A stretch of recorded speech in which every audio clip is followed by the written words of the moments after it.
सर्वसामान्यांच्या हक्काचा आवाज जागर जनस्थान।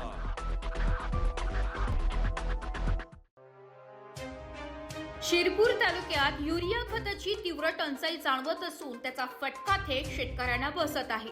खरीप हंगाम सुरू असूनही खत न मिळाल्याने अस्वस्थ झालेल्या शेतकऱ्यांनी थेट तहसील कार्यालयावर धडक दिली आहे। हातात रिकाम्या खताच्या गोण्या घेऊन आलेल्या शेतकऱ्यांनी तहसीलदारांना आपली व्यथा मांडत तातडीने उपाययोजना करण्याची मागणी करण्यात आली आहे। शेतकऱ्यांच्या उद्रेकामुळे तहसील प्रशासन हालचालीत आलंय। तहसीलदारांनी तात्काळ तालुका कृषी अधिकारी कार्यालयाशी संपर्क साधत खत पुरवठ्याची माहिती घेतली आहे।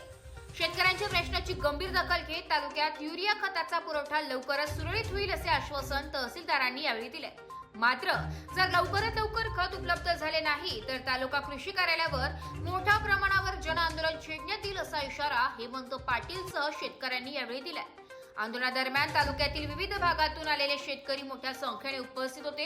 काही शेतकऱ्यांनी शासनाच्या नियोजन शून्यतेवरही तीव्र नाराजी व्यक्त केली आहे।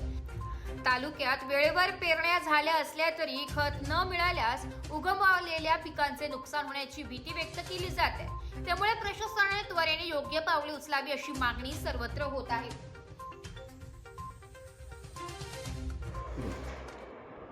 नमस्कार, मी संजय पवार, तालुका कृषी अधिकारी शिरपूर। गेल्या काही दिवसांपासून शेतकरी बांधवांकडून काही तक्रारी येत होत्या, ज्यामध्ये युरिया खताचा तुटवडा आहे अशा अनुषंगानं त्यांच्याकडून काही येत होत्या बातम्या वगैरे, काही न्यूजपेपरमध्ये देखील आल्या होत्या। तरी देखील कृषी विभागाच्या वतीनं सतत पाठपुरावा करून गेल्या 10 दिवसापासून चंबळ या कंपनीचं जवळपास 250 मेट्रिक टन एवढा खताचा पुरवठा हा पण करण्यात आला आहे। त्याचबरोबर आदरणीय जिल्हाधिकारी महोदय यांच्या वतीने देखील 382.23 मेट्रिक टन हा जो बफर स्टॉकचा जो युरिया आहे हा देखील रिलीज करण्याचे आदेश निर्गमित झालेले आहेत।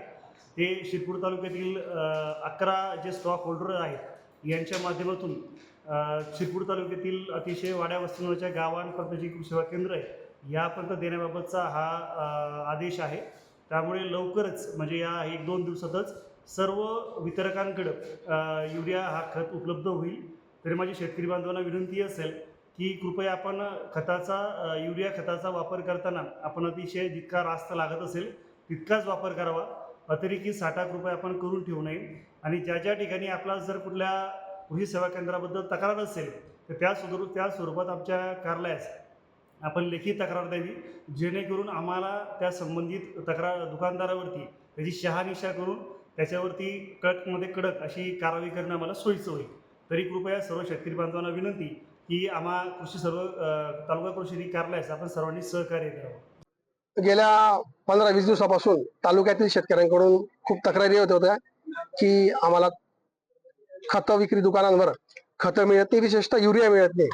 आणि मग ह्या संदर्भात आम्ही आज अनेक दुकानदारांना देखील भेटलो, त्यांना जाब देखील विचारला आणि आज तहसीलदारांकडे देखील आलो होतो। योगायोगाने तिथं तालुक्याचे कृषी अधिकारी देखील भेटले। दोघांना शेतकऱ्यांच्या वतीनं जाब विचारण्यात आला आणि त्यांनी सांगितलं की आदरणीय कलेक्टर महोदयांनी देखील बफर स्टॉक सोडण्याचे आदेश काल परवाच दिलेले आहेत। आणि आज तहसीलदार आणि कृषी अधिकारी देखील आता आम्ही त्यांना जे काही प्रश्न विचारला होतो त्याच्यात त्यांनी जी उत्तरं दिली त्याच्यामध्ये त्यांनी सांगितलं की आजपासून आम्ही सुरळीत युरिया पुरवठा चालू करतोय आणि शेतकऱ्यांना आम्ही आता लागलीच त्याच्यामधून हे करू जे काही अनिश्चितता होती खत भेटण्यामध्ये ती आज एक शेतकऱ्यांच्या वतीनं त्यांच्यातला एक प्रतिनिधी म्हणून सदस्य म्हणून आम्ही आंदोलन केलं।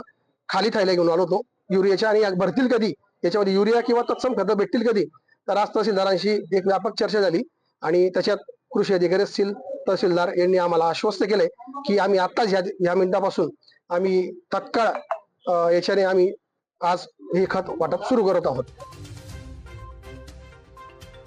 जागर जनस्थान करिता प्रतिनिधी रूपक बिरारी, धुळे।